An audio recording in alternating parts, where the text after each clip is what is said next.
Good evening, everybody.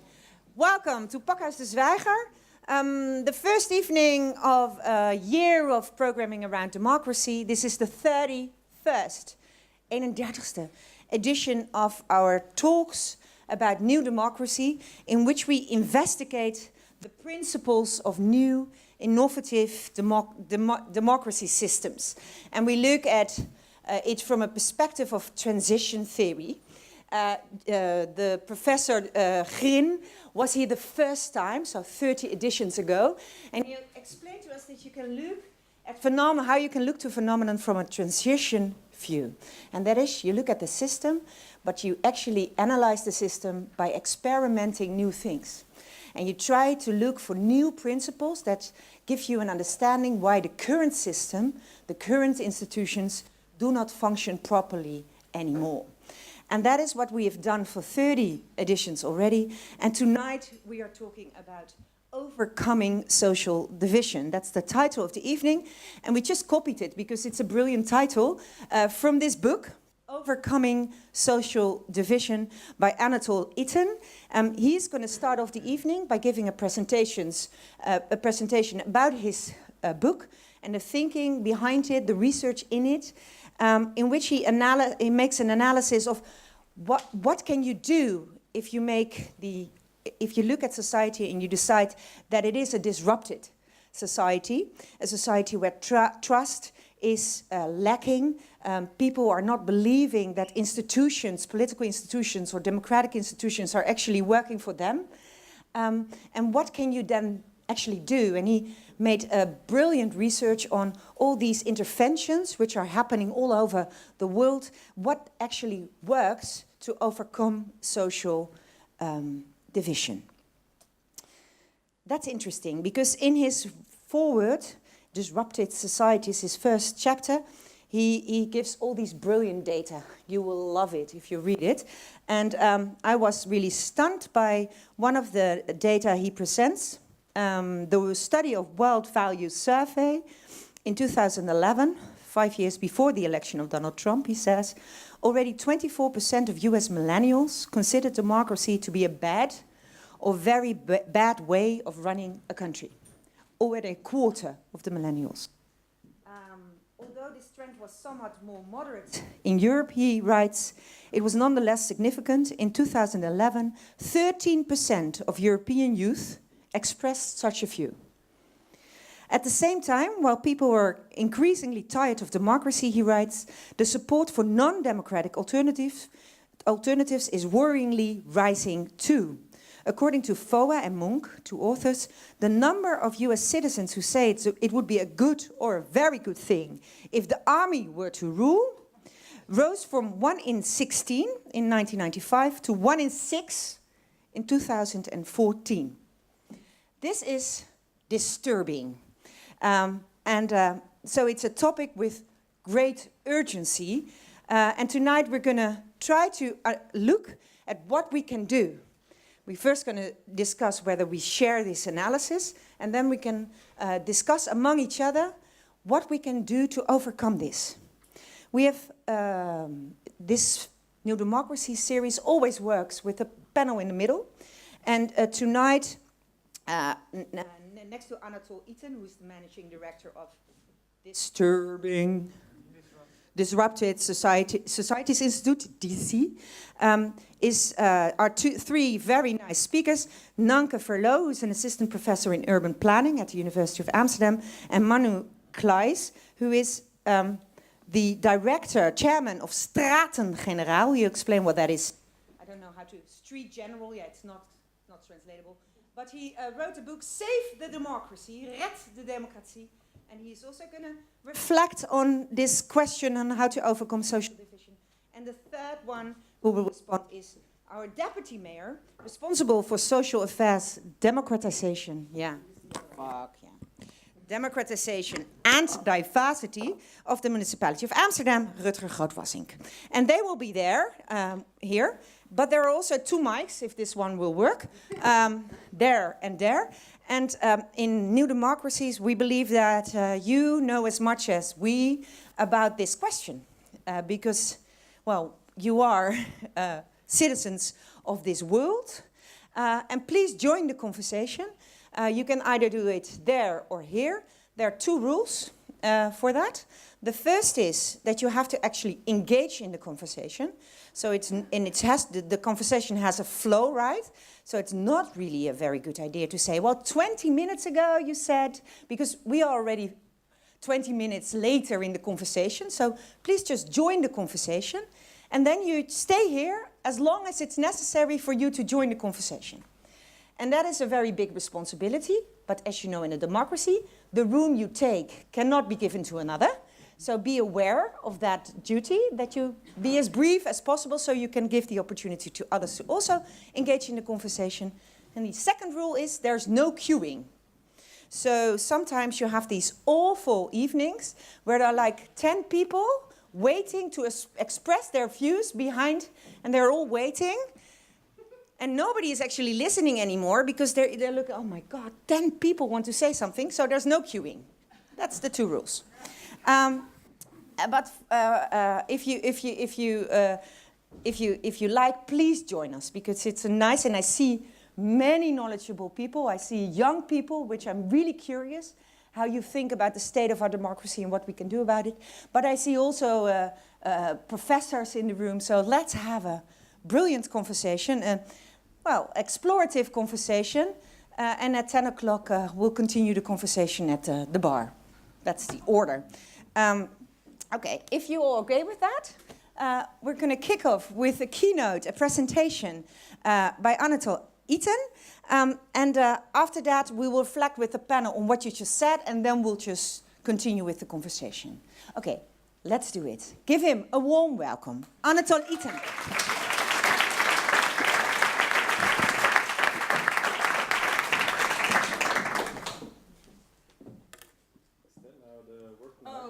Yeah. All right. So here we go. I always like to start off like a talk with kind of gymnastic for the brain. So do you have like a clicker or is oh, here it is. All right. This is called mirroring. Also a practice we do in mediation as mediators. So I ask you, everyone in this room, first just think of a group in the Netherlands or in Amsterdam that is pretty as opposite to you, how they look about the life, how they think about certain things. Just select a group, can be a political party, can be just like your neighbors that you dislike, or another group. Just like make a picture of that group in your mind, and when you have that, think of someone in this group and think about how this person would describe you. Just think about 2 characteristics, 2 adjectives. So, and then just make a kind of mental note. That's slang from when I worked at the consulting. We always say, yeah, make a mental note when we were too lazy to write something down. But I think it's important. Maybe you can see how this perception change in the evening and like through our talks, that you maybe think a little bit different in the end. All right. So I want to start when you talk about how can we overcome social division or what are their mechanisms, there needs to be kind of an outset. So what is actually social division and how did it come about?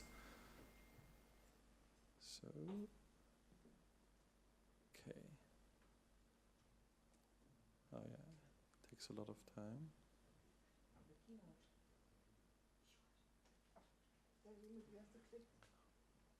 So, for a long time there was silence. There was a lot of like things going on the last 20 years. There was a lot of transformation, but we didn't really hear a lot. There was, of course, protests against nuclear waste. There was protest against war, but basically there was also a lot of silence. And the silence kind of a bit hit the fact that there was a lot of frustration growing. Frustration for a lot of things. Frustration but growing inequality, frustration about not being heard, frustration about powerlessness, of hopelessness, but also frustration that, nothing is be done against climate change, etc., etc. And sometimes also frustration, that was just what you said, you vote for a party, nothing changes. Next 4 years you vote for the next party, nothing changes. So that's actually just what you said. It's just a graph, what you just explained. So more and more young people feel actually, okay, if nothing, everything changes. Like, so what should I do? I can participate, I can demonstrate, I can vote, but yeah, I have not really influence. So that's kind of a reason why we see increasing disconnection to the democratic system, especially in a young age group. But also like in Europe as in the United States, as you just explained. So another problem what we see is, of course, the more fragmentation. So we have frustration, disconnection, but we also see fragmentation. What do I mean with that? So we see more and more areas, also in like cities as Amsterdam, where you think, okay, everybody's has a bit the same worldview, which is like, where you see people group around each other that are very similar. So this is a quite known, for a lot of people known chart. It just shows from the last gemeenteraadsverkiezingen, so the municipal elections from 2018. You see like the voting polling stations, and you see the major party. So you see like the center is very Greens and liberal. You see there are areas which like the Denk, the new migration party, was very strong. But you also see that the southern part, the pipe and outside increasingly has a majority from more conservative parties. And in north you see also very interestingly quite like maybe 12 or so polling stations where the Forum for Democratie had the most votes. Maybe just quick 4 years back, how it looked like was pretty much a green left playing field. So pretty much a difference in how neighborhoods also change their voting preferences. If we look at Nord, everybody knows, like changed a lot. That was 4 years ago. A lot of PvdA, like a lot of social democrats, a few like more socialist party, few liberals, but like kind of also very left. So 4 years is a long time, especially in gentrification terms. This is what it looks now. So you see a lot of where it was very socialistic is now more like a kind of conservative right wing, and we also see some more areas where also like the Denk Partij got the most votes. So what I think is more interesting is this map. So you can see there's a lot of nice things you can do with these maps in Amsterdam. So that's a really great office you have there. Statistics office, very helpful also when you call them. So here is that's kind of the difference between the biggest and the second biggest party. Why do I show this map? So this is important because if the difference is not so high, of course, there's always like a discourse, there's always like a mixing, people have different preferences. But if there's a really, really big gap and the big circles are sometimes 20 or 30% difference to the next biggest party, that means, well, there's almost everyone votes for one party and the rest is not really like important. And like my favorite is this one because I thought, hey, is this another green than this one? And this is the Thomas Kerk here, the polling station. And it is also not on it, but it's the CDA, so that's a very Catholic party. So if you live around there, it's very, very highly likely that you vote for this party because it has over 30% more votes than the next biggest party. But you see it also in other neighborhoods, but it also gives hope because there are a lot of neighborhoods that doesn't have such a big difference between the biggest and the second biggest party. When we look in others, over the ocean to the US, we see that this is exactly happening. So this is a classical battleground states. Battleground states in the US, they have always like swing votes. They go from one to the next. And Wisconsin is a really like famous battleground state.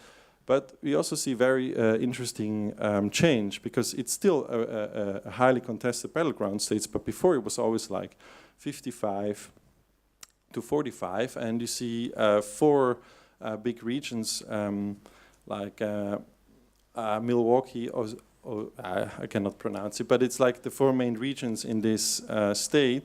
So they had always like a difference between like 10%, like so in Milwaukee there was 55% people voting for the Democrats, and the other ones also had like a little bit more, but around 60%. But now it has gotten over the years, when we see like in 2012 the presidential voting, if you would live in Washington, in Waukesha, there was like 75% only voting for the Republicans, but also in Milwaukee, like there's now 65% voting for Democrats. So it's kind of a sorting. People move there where people are voting the same.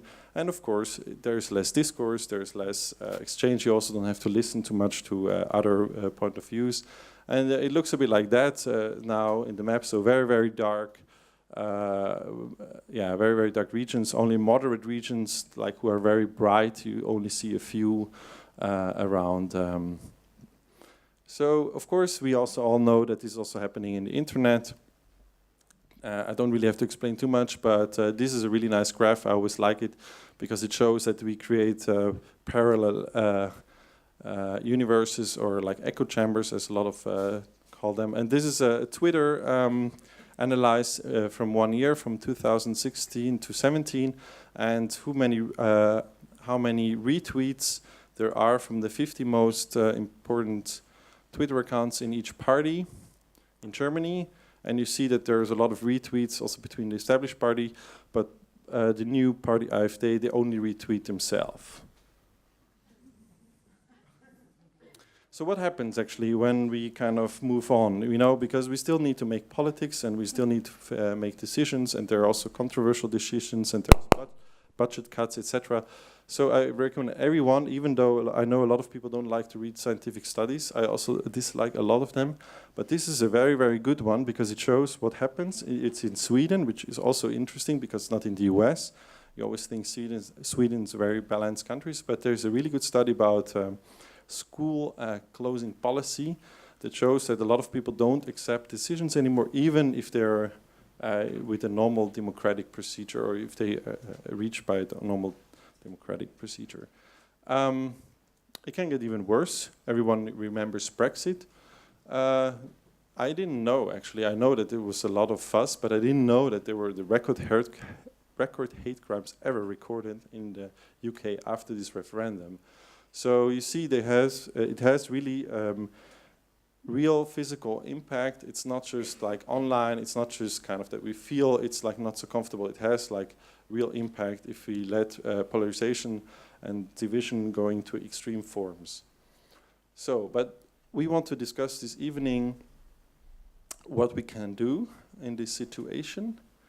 And I don't want to talk too much about this because I think we will have the whole evening. But what I did research, or yeah, that's just kind of a little joke that's now not really working anymore. But I mean, we can also, what we can also do, of course, if you want to overcome this, we can also just move somewhere where people are even more similar. So there's like also, there's a lot of nice advertisement if you look into, so if you don't really can cope with one who are elected, or you can just also leave. But for many, it's not a possibility. So what I did is, I wrote this book. It's inspired by my dissertation about public conflict resolution, but also how you can incorporate that into policy making.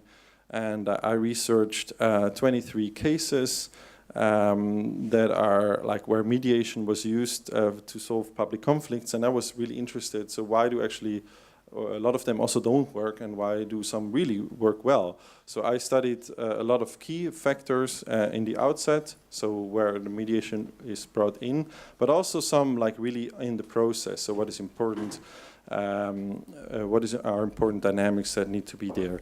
So that's in there. I won't talk too much about it because otherwise nobody buys it.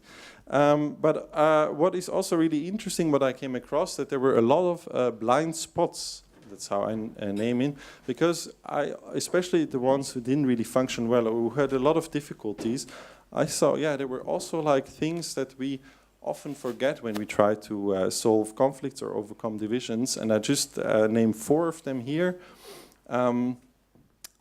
That's kind of a first one. We all know it a little bit. It's not something very new, but what is actually the problem is that we don't really often know who is actually the owner of the dispute. Is it private or is it more public? Is it something that needs to be really asked a lot of people, or is it just like a really clear amount of people? And how is it then with the outcome? Because it can be totally fine if this group of people, they come with to a certain solution and they implement it and the parliament confirms it. But what does it mean then for other people who are also affected by it? So that's something really important to look at.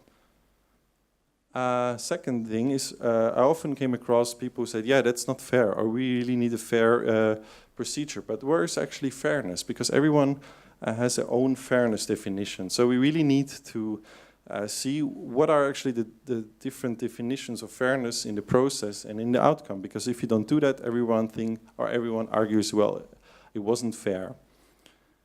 Third, and I think was one of the most important, is that we often don't really, or mediators or public participators, they often don't really read the rules of the political game well. Because if you don't include the politics, then you have the problem that to say, what is more representative? Is it you 100 people doing this, or is it us who are chosen by like thousands of people?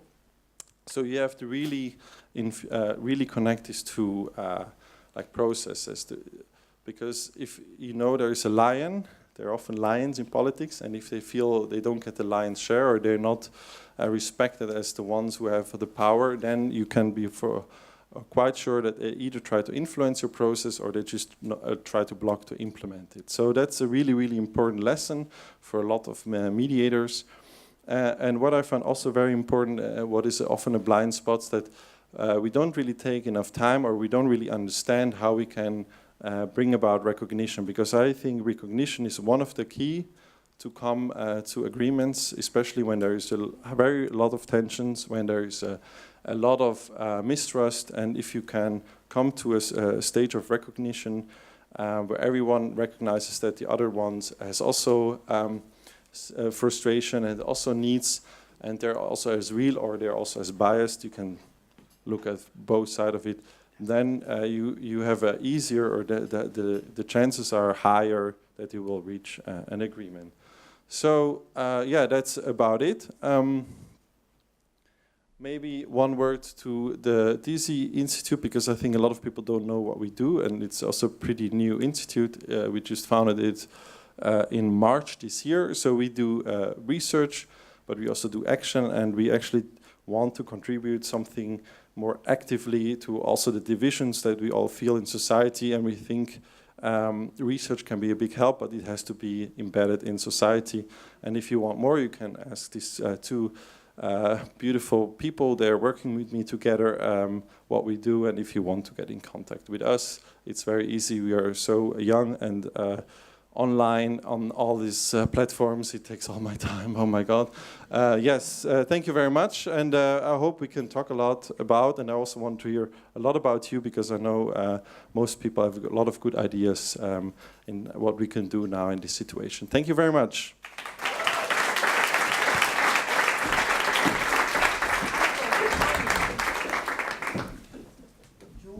Join me. 1, 2, 3, 4. Get een functioning mic. And we need another mic, yeah? Okay. Fijn dat jullie, thanks for being so spontaneously already on the table. For those who are not from Amsterdam, or, this is Rutger Wassink. He is the deputy mayor. Everybody says deputy mayor, but it's just an alderman, but you also a deputy mayor then, but wethouder. Yeah, beautiful, old name for a function, right? Responsible for social affairs, but the most important job title tonight is that he's also responsible for democratization of this city. Next to him is Manu Kleijs. He's the chairman of Straten-Generaal.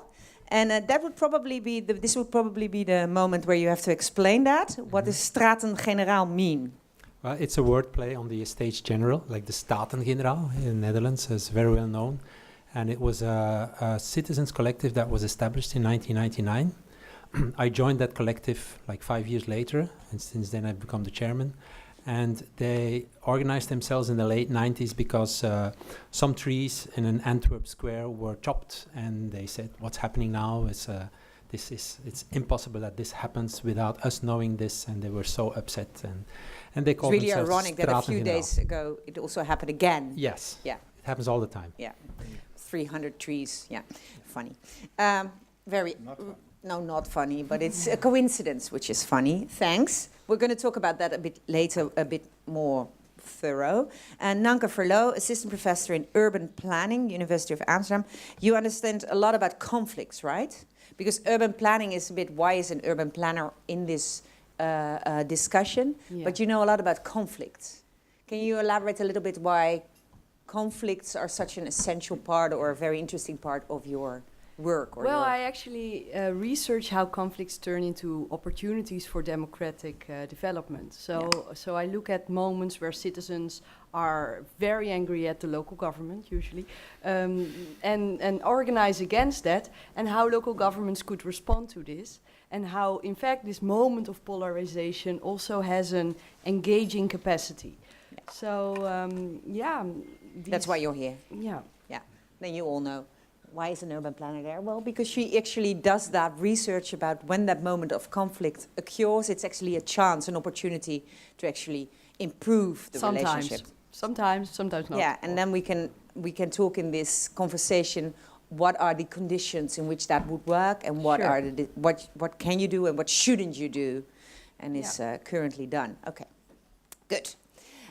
So you said, okay, so buy the book. So everybody buy the book. Downstairs at 10 o'clock. This is the only time I'm going to say that, but they all have to buy your book. Your book is going to be sold as well downstairs. Okay? That was the neoliberal moment of this conversation. And you said, I'm not going to elaborate on all these conflicts I studied, this public mediation.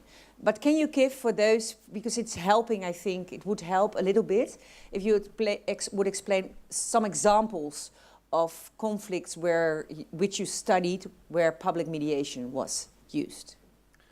Yeah, I think that's always important that you have like a vision or like an image. So maybe I give like two example, because it's always good to have a good example and have a bad example, because then you know a bit the extremes. So I start with the bad example. There was a mediation for the Frankfurt airport. It's an enlargement that was in 2001. So Frankfurt airport is also really big as Schiphol. A lot of like demonstrations, because it was already like, you know, bursting, and so they try to enlarge it. So and also make more flights also in the night, and so that means a lot of difficulties. But so then the city had the idea, let's make a mediation out of it. So first of all, pretty good. But what they did, so that's why it was not a good case. So they selected the mediators.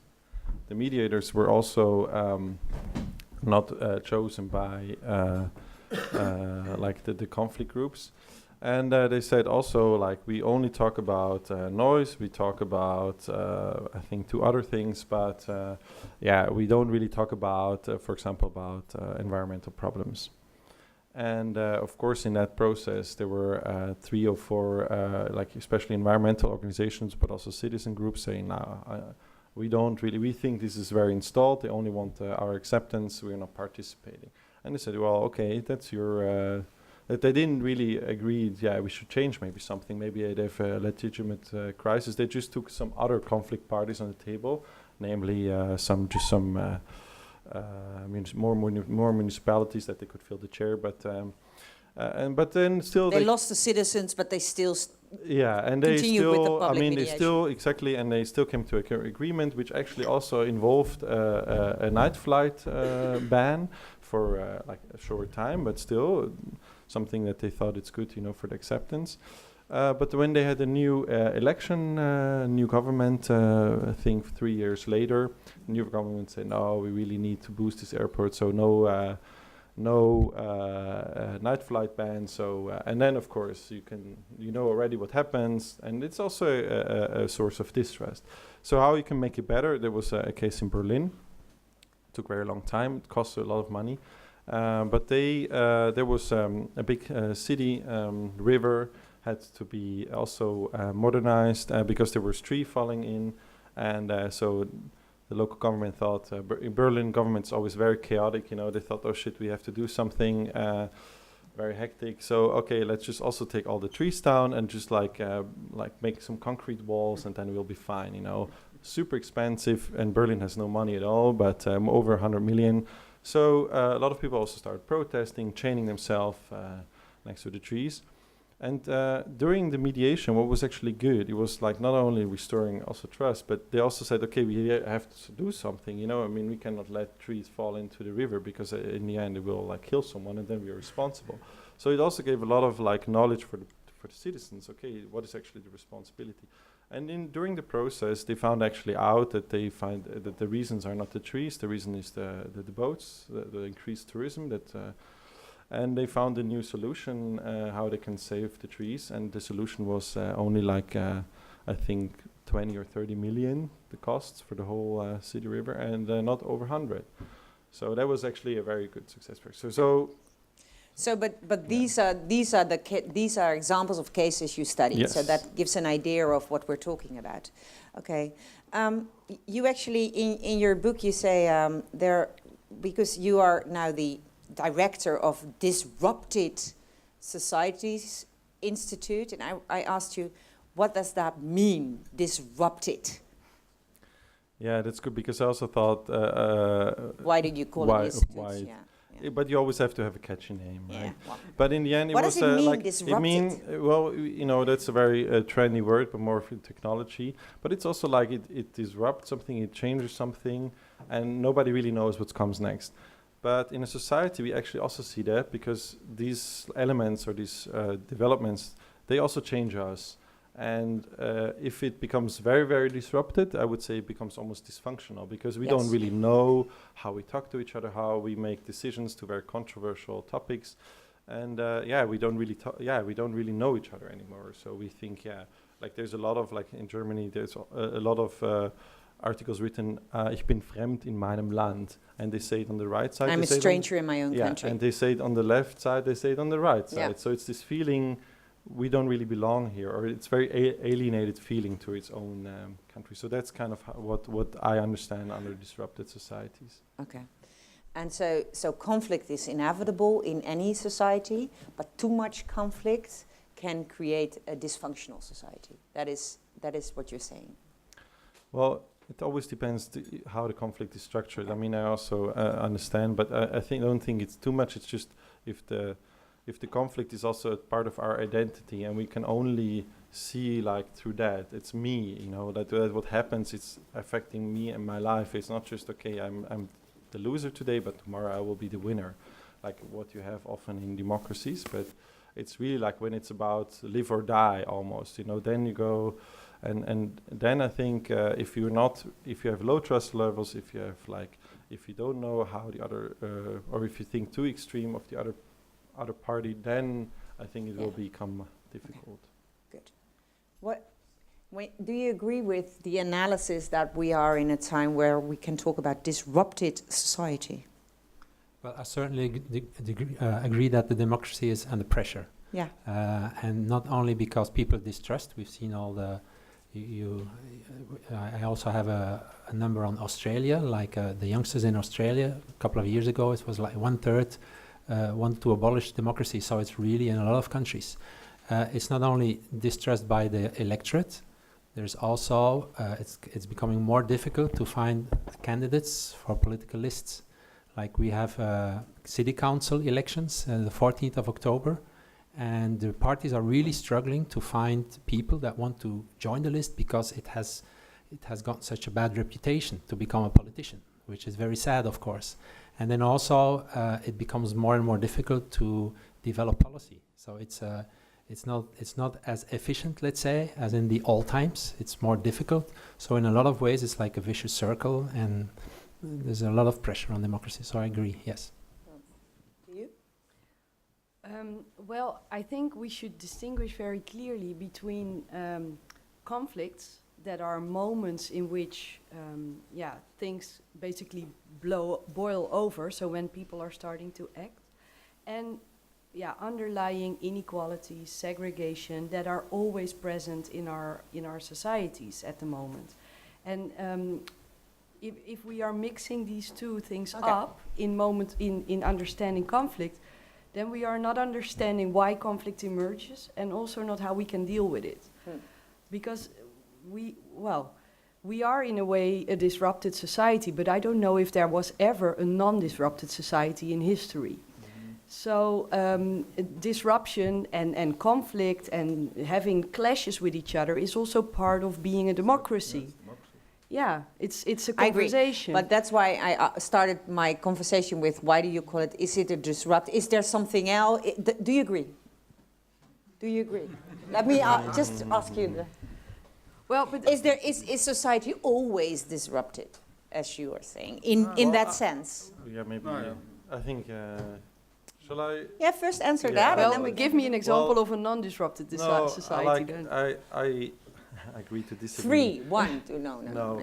I think there's always change, and there's also always like kind of how do you say that? Opposing views, right? Opposing views. There's also polarization. That's also healthy. I mean, you have like certain competition. You have different worldviews. But I just think, and also when you talk a lot about mediators, they say, well, we have never experienced such polarized society as now. And I think that is something, especially with people who work their whole life with conflicts, if they come to this conclusion, I would say, okay, this is something we really have to be aware of, because I think it's a moment in time where you can also transform democracy into something good, but we should not transform democracy into something bad. No, so you are actually saying that there is something special of this day and age, this part of history. So that, for me, but still your first point is of course correct. We should separate the notion of people distrusting society and conflicts and how they work. So we'll do that in this conversation. And I think we should really distinguish between, you cannot deal with conflict if you are not dealing with constant inequalities and segregation. Yeah. If we are in a society where inequality and segregation is in a level we are seeing now, then I don't know whether you can really. Then you first have to deal with that, basically.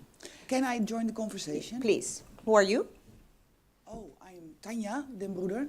I'm an Amsterdam citizen. Yeah. And I'm very passionate about democracy. And also, it hurts my heart to zoom in on the problems within or about democracy and forget very big milestone type of events like maybe the financial crisis that we had only 10 years ago. If there's so little trust in democracy now, and we talk about conflicts which involves 300 trees, I like to level our conversation about democracy a little bit and see what democracy can still get done. Maybe democracy cannot get so much things done that needs to be done. Why can't we talk about sustainable development goals and find way for our democracy to work there? That would really enlighten my heart and my participation in the conversation. What do you think about that, ladies and gentlemen? Thank you. So in general, there, of course, that. Okay, you want to respond, right? Yeah, of course. Well, this 300 trees was, of course, the origin of the Citizens Collective. But the major discussion we've had in Antwerp, city of Antwerp, is that in 2005, we filed, as a Citizens Collective, we filed complaint against a flyover, a viaduct, that was planned through the city of Antwerp. And this action, this dissident move, let's say, developed in a citywide discussion about much more than 300 trees. It was about just about everything. It was about health. But can you give the source of the event better? I mean, why did 600 trees have to be sacrificed? What was that? Yeah, but that's the old discussion. No. It was just a square that they wanted to build full of stones. But the thing we did in 2005 was we filed complaint against a flyover. The decision process was very advanced, and everybody thought we're going to build this flyover, and everybody thought these are really fools, these guys of Straten-Generaal, to file complaint. Well, this flyover has never been built. It was a really successful example of how citizens can actually stop major corporations. Well, much more than stop. So the point is, if it was only to stop things, that would have been like a disaster. But what we did is, along the way, other citizens collectives joined us. One of them was called Ademloos, breathless, and they very much focused on health. Another one is called Ringland. They're very much focused on mobility. So more and more groups joined us. And what happened is that in 2015, so that was a struggle of 10 years, and we have had a referendum and it was voted away and whatever. 2015, the government was exhausted. I would say the sixth government by then. So, and that was one of the problems. We've gone through so many electoral dynamics that there was no time for decent conversation. And then in 2014, we've had the last election. So we've had 4 years of peace, let's say. So people, politicians, citizens, they could develop a decent conversation. And what happened is in 2015, together with the government, we decided we need a mediator. And so there was a European call for a mediator. We found somebody who was working at MIT in America. And he came to Belgium, and he's a Belgian. He's a Belgian professor who worked there. And he got a contract by the government to mediate for 2 years. And now this contract will be prolonged for 8 more years. And last year, in March, we signed a toekomstverbond with the government, Flemish government, city council government. So it's like a covenant for the future. And it's about mobility, it's about modal shift, it's about rerouting all kinds of traffic. It's about establishing, something we didn't have, establishing an urban community that is much bigger than the city of Antwerp. It involves 33 communities around Antwerp. And we have definite goals. There's money. There's also people from the administrations who are full-time involved. And the whole of Antwerp thinks this is a huge success. And what's the best of it is we have a right-wing government in Antwerp. And most of these citizens' collectives would be called progressive, greenish, environmental, like sustainable, whatever. So this is really some kind of a disorientation in the city of Antwerp, because the Green Party is upset because let's say, their people are working with the enemy. And what we want to establish is somehow the whole discussion, one of the problems in discussion was that the electoral dynamic, so the divisive character of elections is underestimated. Yeah. And it's not to throw a stone at politicians. We need politicians, of course, and it's good that they're elected and they take up responsibility, but they're also somehow victims. And we've gone through, the whole city was polarized.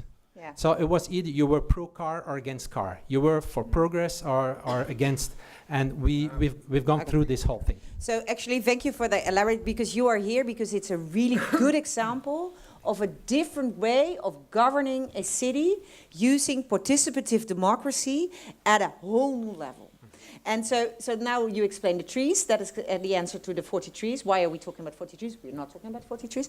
And the other thing was, of course, the SDG question, which was actually linked, I think, to your analysis.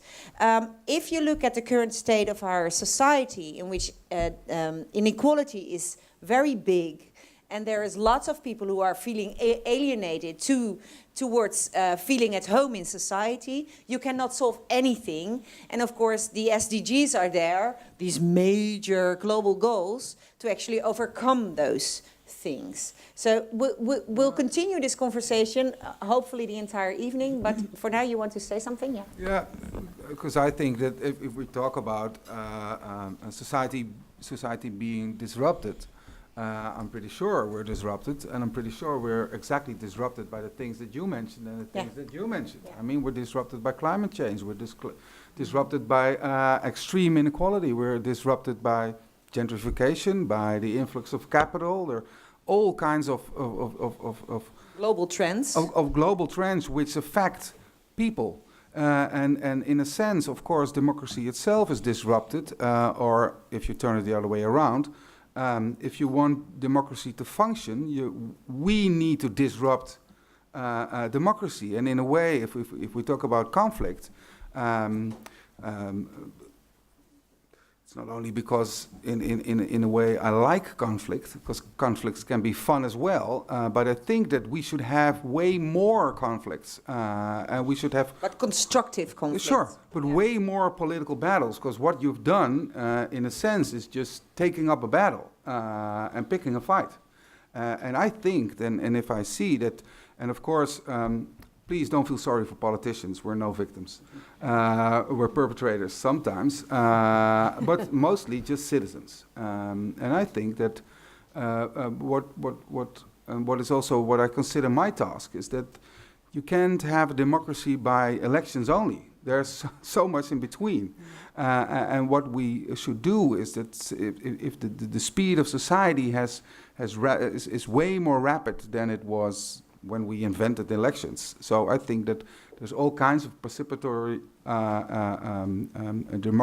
democratic interventions that we should have as well. And I'm not that negative, because I feel that what you did, but for example what Urgenda does, or what New York has done towards Shell, and I see a lot of cooperation between major European cities who just cooperate because they face the same challenges. I'm not that skeptical. Okay. I'm very curious whether the... Who are you? I'm Sim Gedaan. So that's the second time I ask it, so it's really nice if you just introduce yourself. Yeah, please. Thanks, Natasha. I was wondering whether this one person did the job, or that the system, what was part of the success? Was that the guy or the woman that did it, or for 8 years even? And how did it work? Did he have conferences with everybody all the time, and it was growing? What did he do? What was his... Okay, so now we're gonna, yeah. Of course, you are here at the table to explain us how participative democracy can actually be an alternative, right? Okay, we can actually overcome conflicts in a much better way, involving all these other voices. That means that we kind of skip a bit of the analysis, whether we agree or what kind of aspects we have to talk about, understanding what relationship there is between how conflicts emerge and how they're not solved, and the analysis of society today. So I'm just going to check whether you want to say something about that, what elements should we be aware of, what conditions of society we should be aware of, before we go into much more detail, what made your example such a success. Does anybody want to say something about that? Yeah, what I find very interesting here, what often happens in a discussion about democracy, is that we want to move away from the particulars. We don't want to talk about the 10 individuals who don't want a tree in their square or who want a parking lot or something. We want to make it big because then it's public. Then there is a public relevance to it. It covers the public opinion or something.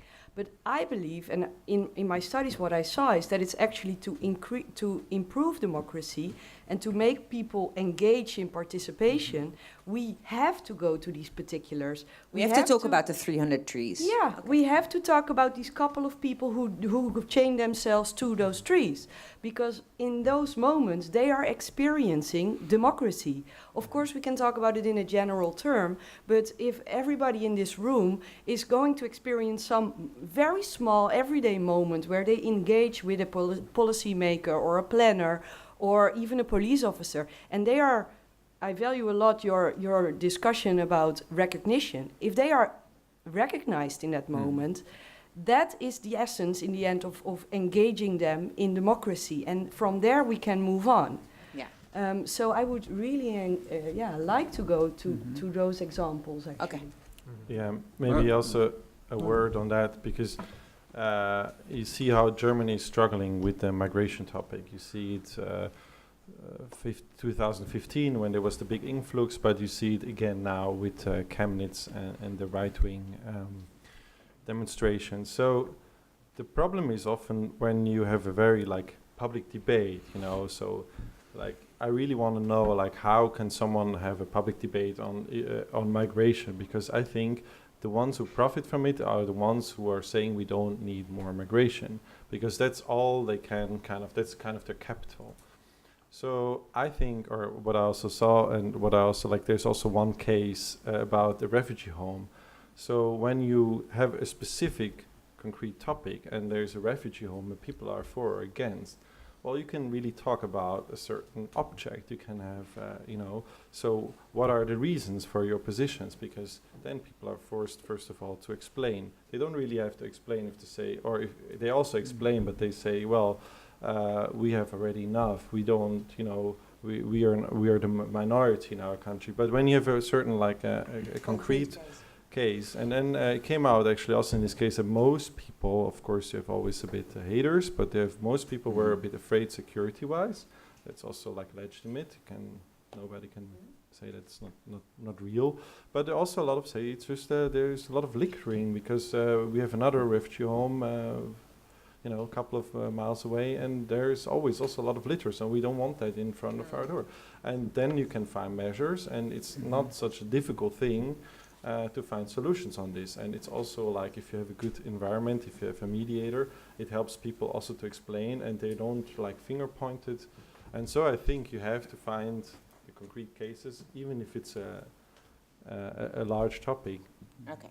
So Yeah, maybe those large topics are even they're pretty hard to discuss if you're not in a way personally involved. What strikes me, for example, in the discussion in the Netherlands, is that there are a lot of people who say that if you don't get a permit, you have to go back. But if children who were born here, for example, migrant children who have to get back, or came here when they were 2, also happens, and they have to go back. And a lot of people just change their mind because they get personally involved. And that's why I think what you say is true, that it matters, because democracy is also about your direct environment. And it's also about, because you mentioned alienation, and I think that's also a key factor. Not being included, or having the feeling that you're not included, and not being part of your direct environment is key in maybe political trust and political participation. Okay. So let's. Can I join? Again, yeah. I love your remark, and I do disagree. You portray an interface of democracy where it excels when there isn't a conflict. And I hope this conversation can open up towards a notion of deliberative democracy, for example. I saw in your book that you work with the deliberative theory, if I say it all right in English. If alienation should be arrested, maybe we should talk to each other. Talk a little bit more. Yeah, and the conflict or the concrete case doesn't have to be the starting point of a democratic culture where we interact. Clear. Thank you so much for that, because you're of course right. Can I respond? Because I fully agree. Yeah. I mean, I think in the way that we are looking at conflict, we are always using deliberative theories. Often the conflict is just a moment where it sparks, and where people who have very different identities or ethnic backgrounds or class backgrounds are coming together around one goal, in which they suddenly don't care about all these backgrounds anymore, because they are fighting for something that binds them. And of course, then when you start to approach this in a democratic way, you're going to use deliberative or participatory theories to make that conversation work. So yeah, I agree with you. We should talk about deliberation and how to... Proactively so. Yeah, Sure, before the conflict arises. But I mean, not one or another. Sometimes you can do that proactive, and sometimes you have to respond. Sure. Yes. Sir. My name is Sumadi. I am the chairman of the regiegroep in Slotervaart-Zuid. What is a regiegroep? We, in the regiegroep in Slotervaart-Zuid, we decide about citizens' initiatives. People can ask for money for their citizen initiative, and the citizens themselves are deciding whether this is going to be given or a little bit more or a little bit less. That's what we do. These people are in the regiegroep are elected? No, we just, no, we are not elected. How are you selected? Well, it's house of the neighborhood, Huis van de Wijk, Yes. is taking care of those people. Okay. So there's a community house, Yeah. and there was an open call. Who wants to be part of the regiegroep? Yeah. Who is going to deliberate on these choices of which citizens' initiatives we're going to support, and you are part of that. Yeah. Okay, thank you. And now your intervention. Yeah. So the interesting point is, if that's where the place where we are having this fighting for democracy. Yeah. Because we are living in Slotervaart-Zuid, that is Amsterdam Nieuw-West. We have so many cultures, and the way we decide is to listen to each other.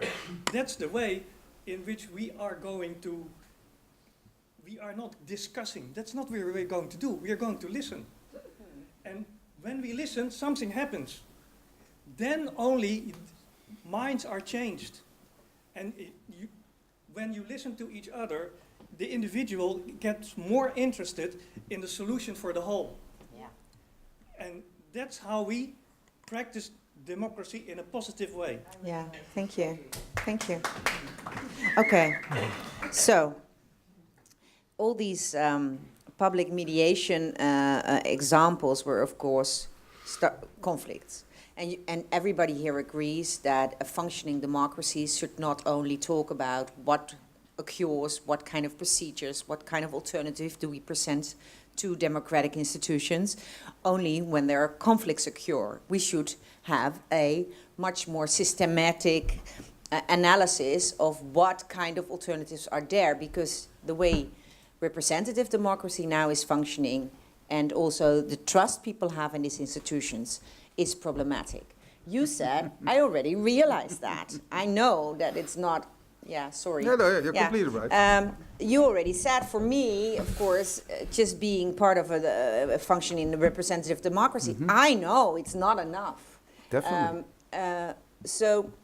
So let's look at example, or let's say we always call that design principles of these alternatives. Okay. And then we can, of course, take lots of notice in your research about the do's and don'ts. I didn't take the notes, but the 4 lessons you took are, of course, relevant for all these new ideas we can create to improve democracy as it is, right? I mean, they're not just about small mechanisms, they are broad principles, I think. So let's start with those, but perhaps we can add something. Yeah, well, I would just want to say one thing about it. And if you want to do something about it, you can do something about it in Amsterdam. And that is instate all the regiegroep structure throughout whole Amsterdam, because it's now only in Amsterdam Nieuw-West. Yes. That's my point. You want to be the example, yeah. But for me, thank you for that suggestion. So Rutger wrote it down. He doesn't write it down, but there's probably mental note. Mental note. You know, that's not really promising if he says that. Because, but I know to find him. Why I took the turn in the discussion is because one of the 4 elements of his, conditions of success is recognition. Yes, and that really is, I think, what you were saying. We have to listen to each other. We have to recognize citizens and actually listen. Recognize and respect. Exactly. I mean, Thank because you. it's on a personal level. So now, I will ask the regiegroep at the end of the evening. Is that a good idea? Yeah.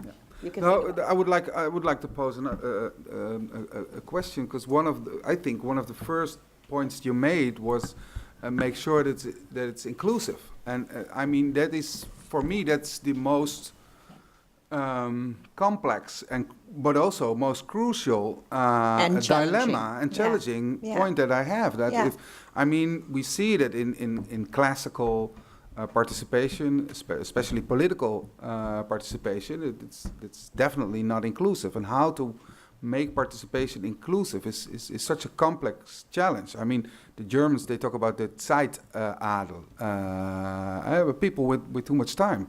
That's exactly what we have. So how to make participation inclusive is one of my main, but maybe please, if you can reflect on that. Yeah. So one of the principles you said, make sure that if it's not inclusive, it's not representative, huh? Yes. So, and then his concrete action is, of course, he agrees with that principle, but what can you do about it? Yeah, it's also very good questions, and there is actually ways to kind of deal with that. It is not so easy, but there, for example, what is really helpful, and a lot of people work with that, especially when they need to find everyone who is also affected by something. So they make, of course, an analysis. You know, it's not so difficult to know already a few or like major parties who will be affected by a policy or by a project. So you kind of invite them, but then you ask, so who do you think should be at the table? Because you probably know also. So then you ask all these already that you kind of pre-identified. So they will also say, yeah, that and that and that. And then you will also ask, so in the second round, and then if you have 3 rounds of this, you're pretty sure, like, or not 100%, but you have a higher certainty that at least every kind of group, that even if they have no like a strong voice or, but they are kind of affected by it. So, and that's also a principle that you say at least you should have all affected. So that's kind of another problem. What is actually effectiveness? Because it can be affected, like especially climate change. You're affected when the Chinese does something. So there, I think there has to be kind of a negotiation amongst where do you draw the line. But that's also still a bit contested, where how do you do that? But I think at least you can elaborate on it and also negotiate. So is it, you know, like also the other city, or is it the whole country? The second is that you just make barriers really low, because barriers have to be always low, because you don't want only the very engaged people, because that's usually the first move or the first phase of a lot of participatory democracy. Was very designed, and it was also designed by smart people, was like, you know, that all these kind of ideas, co-designing about, so there, or like also online participation. So I mean, that gets lower and lower, and more people are online, but still you have to also make, for people who have not much time, who are not so interested, but who also will be affected. So you have to really see what kind of activates them, and then you have to work together with people who know a lot about them. So what, for example, they do when you want, for example, engage with people who are very like far away from politics, you have to see people who are like also not so motivated by politics. You don't have to take the people who are super That's motivated. almost everybody we now know. Yeah. So yeah, so like if you want to engage the non-integrated people, you take the like people who are like already also from abroad, who are just integrated, or you take the people who are from like moved away. They're also not the locals, but kind of they're close. What is the best example for you for that? So where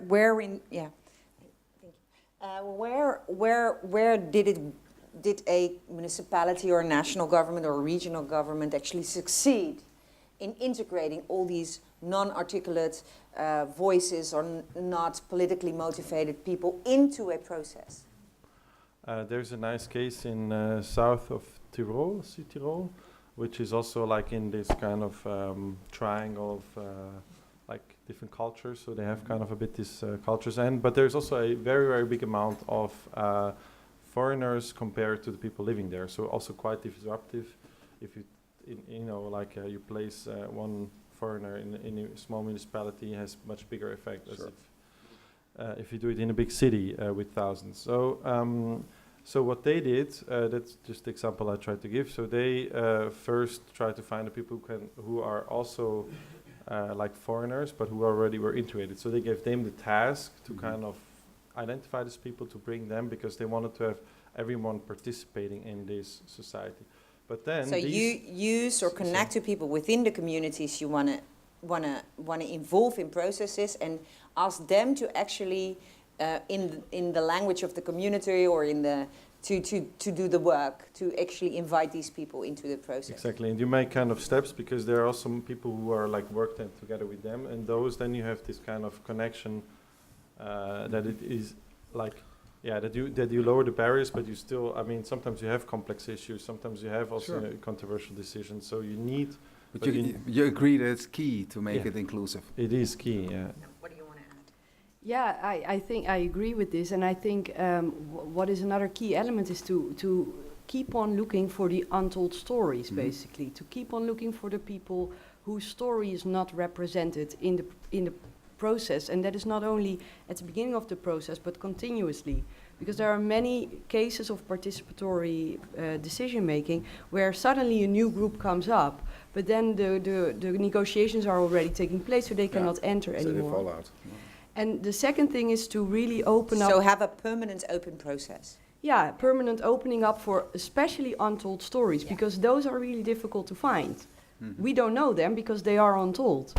And another thing is to really open up the repertoire in which people can participate, because I think especially if you take on the liberation theory and participatory planning strategies, these repertoires are quite limited. They are writing a letter to the municipality, coming to the inspraakavond, things like that are very orchestrated towards a particular type of citizen who is able to do that. So to open up the repertoire by looking also at more creative or more ad hoc or more, informal moments where people try to participate, there you find these untold stories. And that's very hard because there is a lot of work involved in that. But with, for example, straatmanagers and wijkmanagers, you have an ability to do that, I think. Yes. Goeiedag, my name is Luc Sala.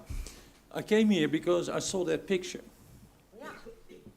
Social division. What are those people talking about? They're not talking about mediation and participation and this and that and that. They're talking about their problems. They talk about the fact that there are too many tourists or companies living off tourism, about the rent or whatever. There is social division, and they want democracy is not about repairing. Democracy is about allowing people like you to run the state, to run the city. That's what they want. They want the social division that they feel to be dealt with. And what you're only talking tonight is about repairing the things that go wrong. No. Well, think about what can go right. But democracy is a good system, not the best, but yeah. Not the best? Okay, let's not talk about that. So this is the 31st edition of New Democracy, right? Just to help these speakers a little bit. And of course, the topic of tonight is about overcoming social division in a specific way. If you would have come evening 4, 7, 11, 16, we talked a lot about what is working right in the system and how you can actually, for instance, democratize lots of public things which we have not democratized yet. We talked a lot about commons and new governance structures which actually give people the power back, which has been given away to companies. So there are many ways of looking at this. But democracy is a way to give power to those guys. Excuse me. No, that's not really true. You talk about participation and democracy are two different things. Okay. Democracy is we give power to people that we trust. It's problem the other is way we around. don't trust them anymore. It means democracy means power to you, the demos, the people. That democracy means. But there are different, even in political theory, you are now basically saying that you are agreeing with the stream of political philosophy that believes that democracy is a representative system. And that is also very legitimate. It is a representative system, but that doesn't mean that it's not also a deliberative system, for example. These things are not opposing each other. They can live at the same time. You can either be a type of citizen who is coming to vote in each 4 years and then says, hey, my vote is a legitimate vote. Somebody came out who has a legitimate position and now he will run the state. That's great. That is the representative idea of democracy, which is very useful. Yeah, but that's not what those guys are talking about. Exactly. Those guys... They talk about their problems, what they want changed maybe. But and they want to trust you. Yeah. But they also want to deliberate with him. No, they don't want to talk to you. No, but I they still... don't, because they don't speak Dutch or whatever. They talk to each other and create an atmosphere, what happens in Amsterdam, and a number of issues. Yes, and you can talk on very high levels. Yeah, it's permanence versus flux. It's democracy is a way to deal with the individual and the social. That's theory. People feel social division, and I don't think actually that the politicians are doing anything about it. Okay. Okay, So but that's something let's else, talk and about maybe it. maybe you're right. I think you're Thank you. wrong, but maybe you're right. Yeah. But I think that especially, because this was the point that I was about to make, I think that the democratic dialogue is crucial in a way in reestablishing a sense of community and in overcoming social division. And I feel that, of course, in a sense, I'm representing the representative system on this table. Yeah. But Tonight. I feel, yeah, sure. Yeah. But I feel that besides that, there should be a deliberative system, because I feel that if the challenges that we're facing, like social inequality, if you look at social inequality in this city, this is not something that chosen politicians can fix. This is something that people need to fix. People need to overcome divisions. People need to talk to each other. People need dialogue on the neighborhood. That's what's happening. And I'm not going to fix that. Those people are going to fix that. And from a certain group. That's why I was talking about inclusion. But Yes, so all this is not about inclusion. nah, I ran a television station many I know, years ago I know. We know you. We know you. about From television. including the people. Yes? Yeah. Yeah. And I think that from my responsibility, They are what from my responsibility, I can do what is in my power to make sure that that happens.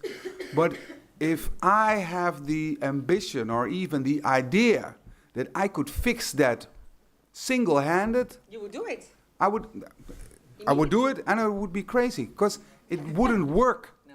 If I would fix it, people will have to fix it themselves, and people will have to fix it in their own neighborhoods, in their own dialogues, in their own democratic systems.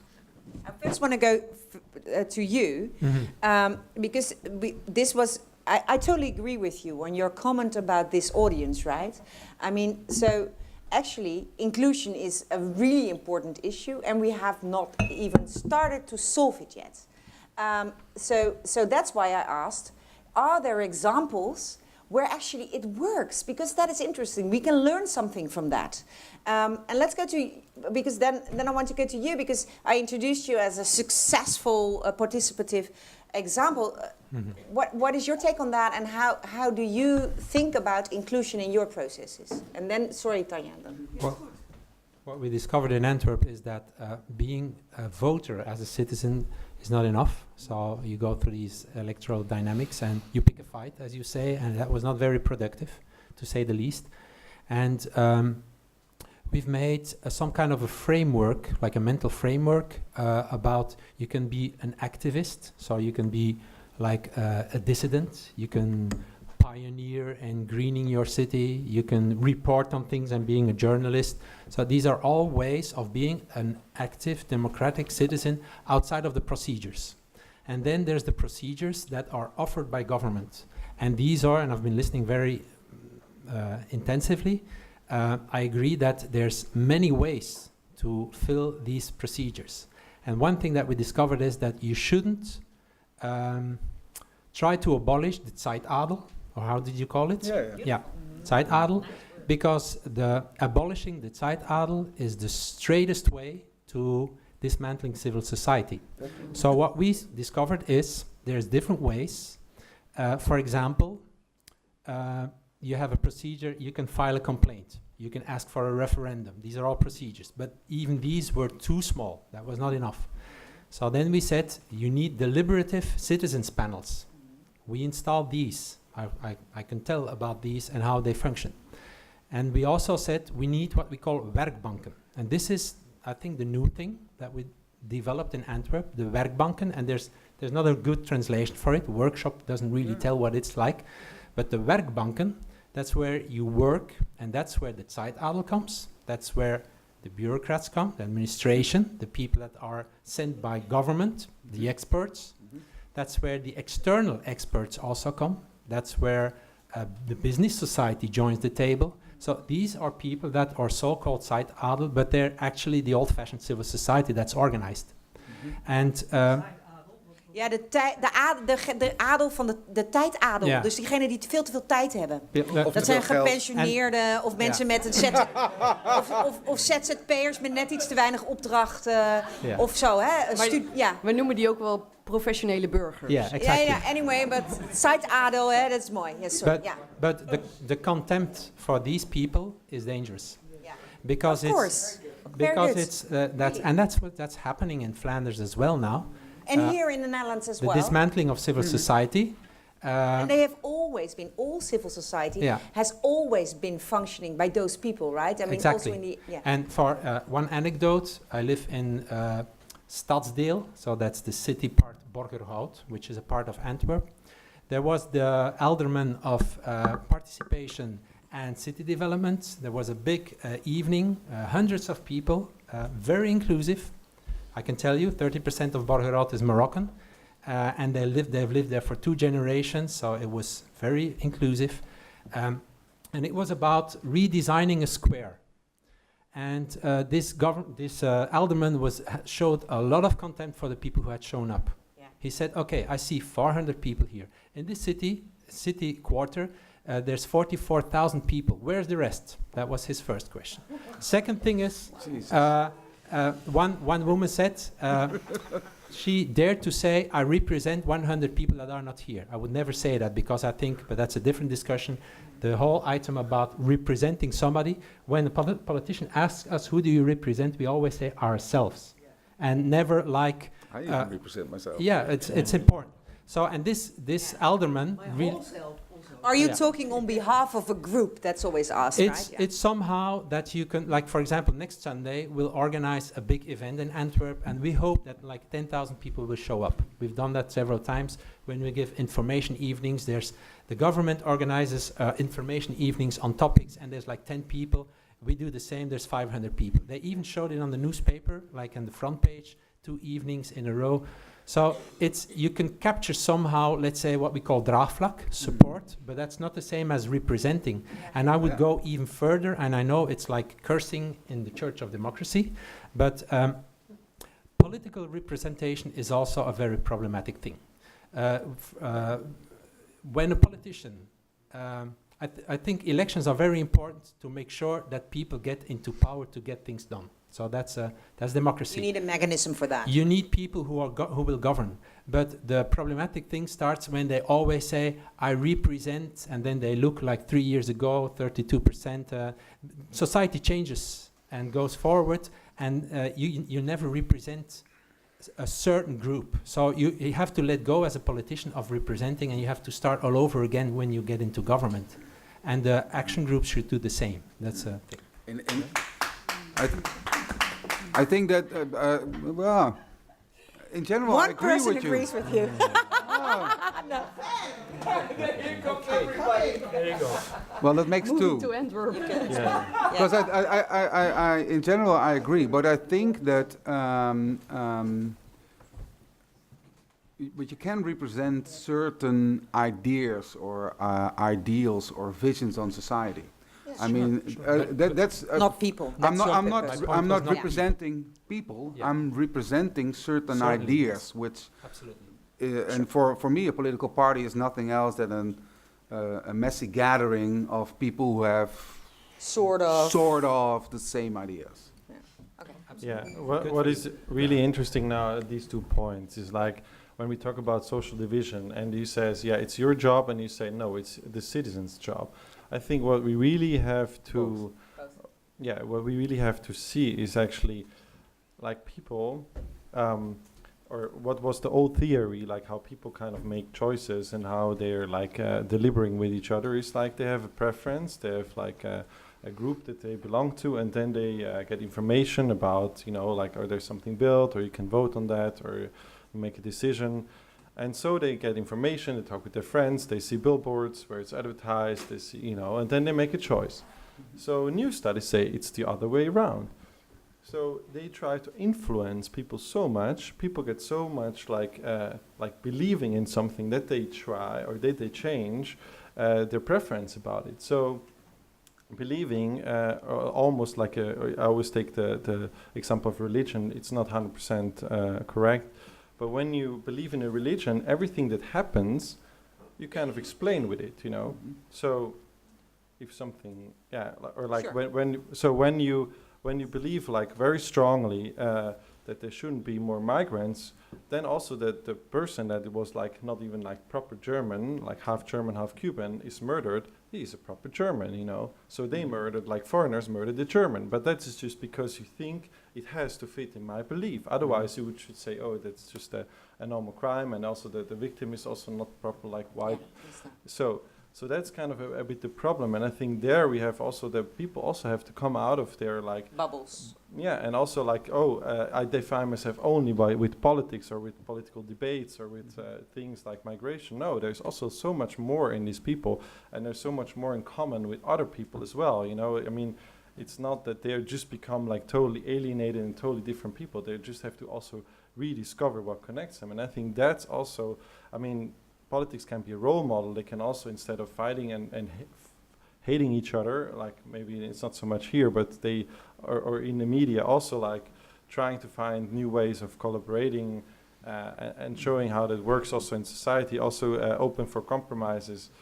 But also we as citizens, we have to also push ourselves, and we have to support a lot the moderate voices. We have to support also the bridge builders from left, from right, from above, but also from below. So, and I think these stories also have to be told, and these people need more support. And I think that's the bigger battle is between the moderate voices, how if their stories get told, and the voices of and that's what you also mean with representation, or with inclusion.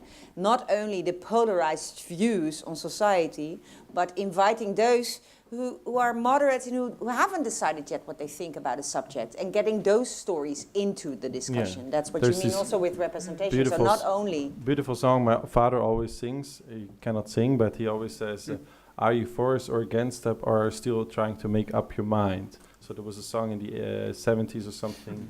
So I think that's a really good one. Yeah, it's nice to broaden the definition of what inclusion means, and to what groups are we talking about if we talk about the inclusion. Yeah, thanks.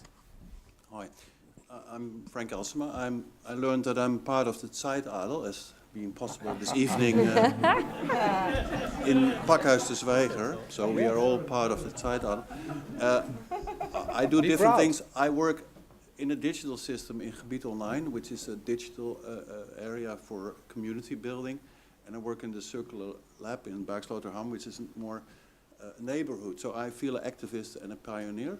And I'm triggered by the word regiegroep, because it has two elements in it. Because regie means who is the director, and directing is really an active thing, and what kind of rules are there. And as a group, what is the group? How is it selected? What is it? And listen, how you listen. You listen in digital world, or you listen in analog world. And what is the debate? And then we're not talking yet about hacking, which is another verb of listening or getting debate.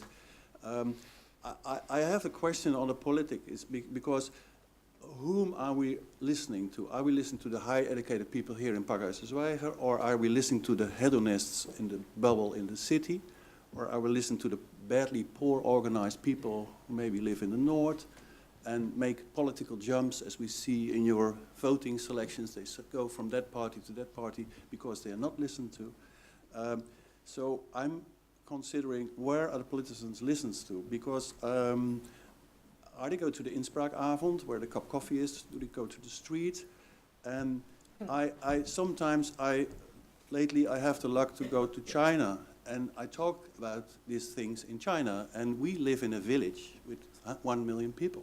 But in China there are cities, and in Korea with 20 million people. And they ask me how we going to talk to the citizens about sustainability, how we get them into this area, and we have the possibility to do that, and even we cannot manage it.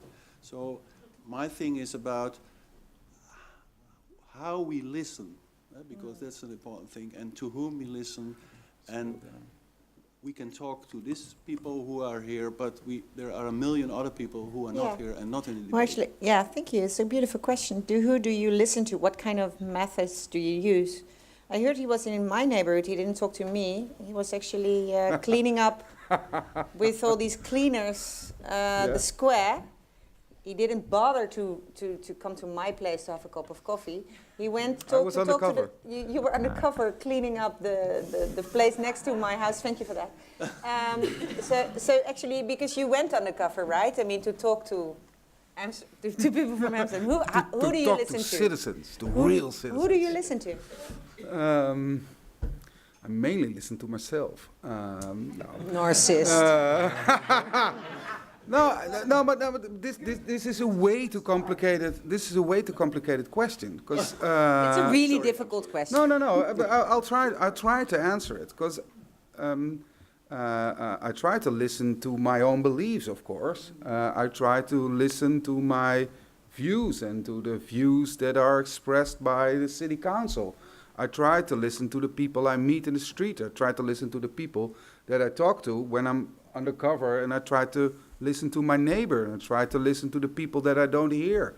I try to maybe make up untold stories. So in a sense, I'm just trying, and that sounds a bit awkward, but in a sense, you're just trying to do the best. And I think what would help me, because you were talking about China, and the first thing that came into my mind is to scale down, because I feel that I'm in the as a deputy mayor, I have to make decisions. We have a budget about 5.5 billion. I hardly know what's going on in my own neighborhood. So from a lot of neighborhoods, of course I don't know what's going on there. And I think that we should scale down organizations, not only political organizations, but centers of discussion, of dialogue, and maybe decision-making, like a regiegroep. But there are all kinds of ways you can do that. Because distributed, where also budget and... Sure. Because how the hell am I supposed to know what's going on in North? Yeah. I mean, I hardly come there. You cleaned up my square. But yeah. But no, to be quite honest, I don't have the time, I don't have the overview, and I think that I need people to help me to improve my decision making. Yeah. And I think that what has happened, for example, in Amsterdam, is that this whole lower level has been cut out. And I listen to social society, I listen to activists, but there is no center point of... No structure anymore. No structure, hardly any structure anymore. Yeah, thank you. Yeah, I would like to follow up on that because it's funny that you mentioned China, in the sense that in Chinese villages they have some sort of a tradition of deliberative polls, but they don't have werkbanken. So they don't have, werkbanken. The level that in which civil society, with the experts and the dissidents and the Zeitadel, whatever, they cut out that level. So they have deliberative polling, and that's putting together a lot of individuals and have conversations, and it's great dialogues, and it's a necessary level, but you shouldn't cut out the other level. So the places where people actually meet and talk to each other. For that's example, I'll be very short, but in Antwerp, what we established. Yeah, I understand. Maybe don't talk. No. Okay, go on. No. Yeah. What I want to say is, and the discussion about this flyover, come back to it, ended in the decision by the Flemish government and the city council together with the citizens to put a cap on the entire Antwerp ring road. So there will be a cap of 12 kilometers on the entire Antwerp ring road. And last year, the government has already dedicated 1,250,000,000 euros for the first phase. And what we did is, in the werkbanken, so this level where the experts and the civil society comes together, that's where the more technical discussions are. Because people need time to read reports. And these reports can be 2,000 pages. And then on the smaller level, along the whole ring road, we organize deliberative polls, and the architecture groups that have to develop those things, they have to work with the people on the ground, and they have to be inclusive. And 30% of a jury gives points to their designs, and 30% of the points are dedicated to, do they have what we call geloofsbrieven? What's the English word? So Testimonials. yeah, testimonials by the local people. And the local people can say, this is rubbish, we hate it, fuck you, get lost. These are testimonials, and they're very strong language sometimes. So you need to incorporate all kinds of levels to make sure that for the politicians, the view is very clear. Yeah, this is so interesting to say that now, in this moment of time in Amsterdam, because I think we have been going through a really weird transition in two opposing directions at the same time. We had the Stadsdelen, and we had a lot of local knowledge, and we had even local mayors and local, not bestuurscommissies, but actual councils, who really were able to get these conversations from the street level and imply them into policy. Then we went back to this general system with the Centrale Stad, and we kind of crumbled that knowledge. And at the same time, we are installing straatcoaches, straatmanagers, managers on the local scale, who are basically those people coming from those stadsdelen, but not really. So we are going into opposing directions, and now you are basically in front of this moment where you have to repair all of that again. Yeah, but I think that what I don't want to do is repair it simply by reinstalling Stadsdelen. No. I think that it would be, we shouldn't repair something, we should build something next to the system that we have now. Yeah, and I of think course. that if we build a deliberative structures or something else next to the representative structure, it would be way more interesting, way more beneficial to the city of Amsterdam than just repairing and reinstall the system we had. No, I fully agree, and I think you shouldn't repair the system, because systems always change, and then they go back to the system it was 20 years ago. You know, they go, it's a vicious cycle. You should repair knowledge. You should repair the knowledge that is lost. And this knowledge is here, maybe in this room, but it's there on the street. It is in all these different layers. Yeah. I've made a lot of mental notes. Yeah. Yeah, I hope somebody from your organization is also here making real notes. But yeah, of course, so it's not restoring old systems, it's restoring old knowledge-based systems. How in that sense, the question on how this conversation can actually be on the table of politicians. What do you want to say?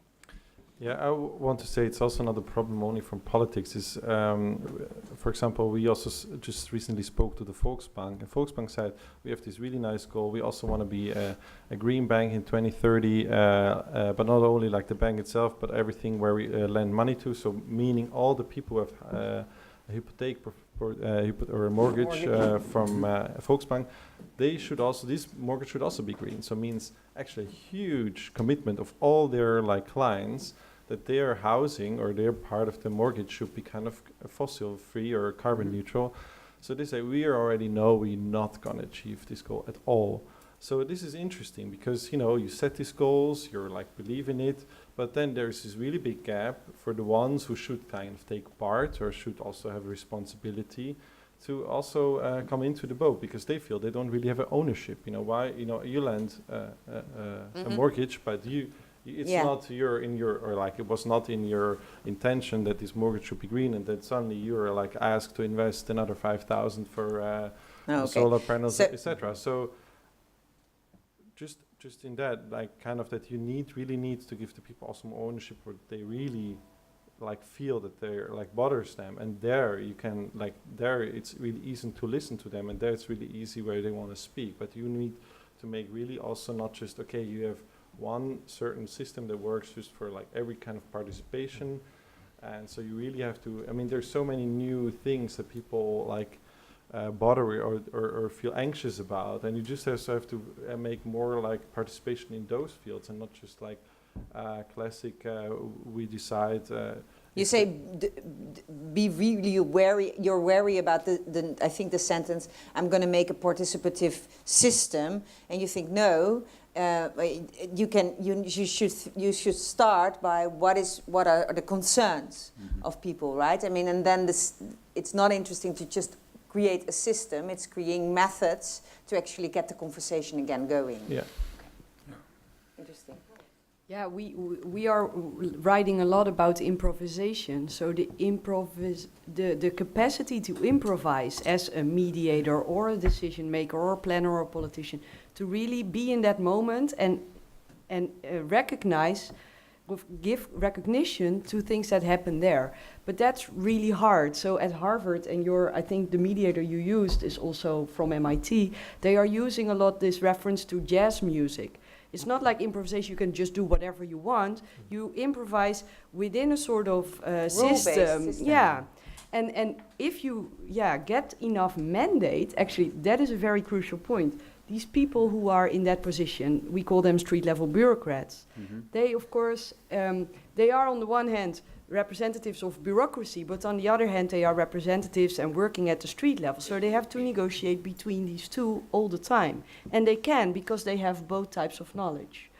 But for them, it is crucial to have a mandate to say things beyond, I will ask the wethouder. Or, they have to be able to engage with citizens who are there and asking things from them. And to improvise. And to have this space for improvisation, to recognize... To actually say something, and that's very good. To actually promise something to citizens. I would prefer freestyle hip-hop above jazz. Yeah, fine too. Like it, yeah. So that's really an interesting other condition, you say. If you want this, No, but in a sense, we need a whole new attitude of civil servants, in a sense. I mean, in the way that civil servants are drilled is that everything has to be rechtmatig, afrekenbaar. Somebody is a civil servant. Thank you for that civil servant there. The whole system is organized, and the whole organization is because we don't want to spend money for nothing, and everything is fixed in a way that is avoiding risk, not improvising, and this is a new but that's interesting shift. because we were looking for the conditions, right, where a functioning democracy can actually improve or start coming into being, and then we talked a little bit about the recognition or the representation or the inclusion, and what kind of inclusion and what kind of listening and methods and attitude of the people who are politicians, and then you add something really relevant, which is, I think, a huge task, a cultural shift in the attitude of people who are actually doing the job. They have to have mandates, they have to be trusted, they have to be... So we are trying to find these conditions in which you can succeed in actually changing the way democracy is functioning, right? But these are huge conditions, I think. In a way, we have to disrupt civil service. Yes. Why don't we improvise here? Yeah, we are actually. Look at my draaiboek, and I just improvised the entire evening, of course, yeah. Because I heard that the government needs help to instate structures for distributive democracy. That's what you talked about. Yeah. So here are people on the table who just can help you there. And just, you see? No, I totally agree. This is my There are first people day. who can help you, Zwijger. I already made progress. Now. Decide something now. It's already made. Progress has been made, because this is my first day. In the whole city. This is my first day that I have a official business card, and I gave him one. So, of course, I need help, and of course, you didn't have your business card yet because the system. This was the first day. No, but this ain't no joke. I think that it's very important for me also to talk. That's why he's here. Yeah, but also next to this evening. I mean, it's like we stop in 15 minutes, and I need a lot of talks and a lot of dialogues, and please, everybody, if you have an idea, feel free to help. And I'm not sure that I can be able to to discuss something within even weeks. But of course, we are, and my civil servants are gaining a lot of information. He's giving I already had it. But thanks anyway. Okay, thanks. Okay, No, but everybody now get your business cards. It's really 2015, but okay. Get your business cards out and give it to Rutger. But No, but this is serious, because that we need all the information and examples. And Because inspiration. this is in a sense, Please. there ain't no fixed road. Oh, look. What Come is to also the really table. important is also like that there is, like that we need to see it also like the seeds are, that there is a really growing also receptiveness for what you have in this agenda, you know. So it's like you try a lot, but also there has to be also a lot of action in the citizens, that there is, oh yeah, we want also more Sure. like renewal, and we Yeah. are able also to try this out, to make experiments, and we are also like it's a fruitful environment, and if you don't create that, then it's also difficult to just change the system. Or That is part of that tools, recognition aspect of your. I mean, people have to be recognized, give recognition for the fact that they are actually trying to do something. Yeah, and they also They're have And trying they to shouldn't be only involved. depend on politicians. They should get off the couch themselves. Yes. Do you want to? Yeah, I think I'll go to Tanya. I like it that you use the image of the jazz thing, because I also use it in the book. And the image works like this. So you have the jazz leader, let's say, and then all the people playing, and you are the jazz leader then, and you have to make sure that they can improvise, but still somehow you're a leader. Harmony, yeah. And I thought that image was not sufficient enough, so I came up with another image, which is the image of the octopus. And the octopus is it's a very interesting thing, the octopus, and more we know about the octopuses lately. We as humans, we have our brain and then the body, and like the Christian tradition, and there's the top and it goes down, and it's like very unilateral. But with the octopus, you have the 8 arms, and they're kind of independent, and most of the brain is in the arms. But still there's a central brain also that somehow tries to manage, but it's not in control. And it's both have to work, and you chop off one, it finishes.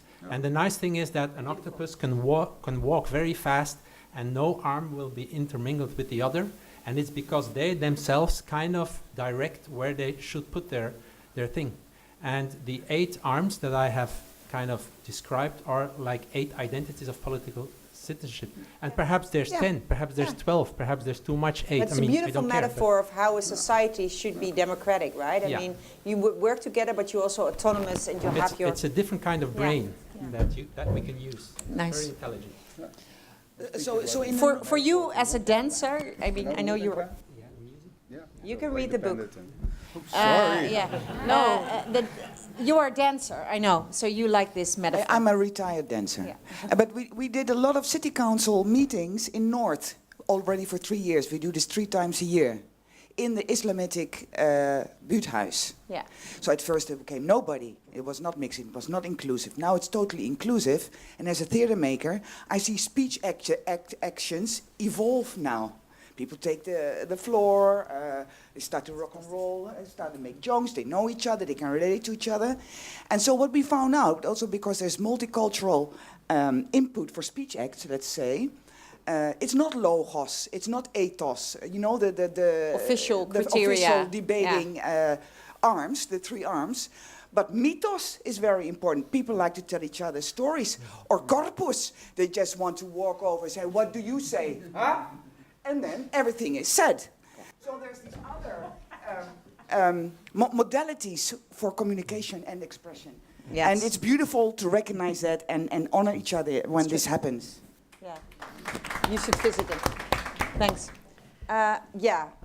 So this is interesting as well, right? I mean, this is also, so the octopus is a metaphor, and it's and also this is like the way people contribute, the what's it called, the instruments they use, or it should be broader than the usual things we actually find in most democratic procedures. Can I say?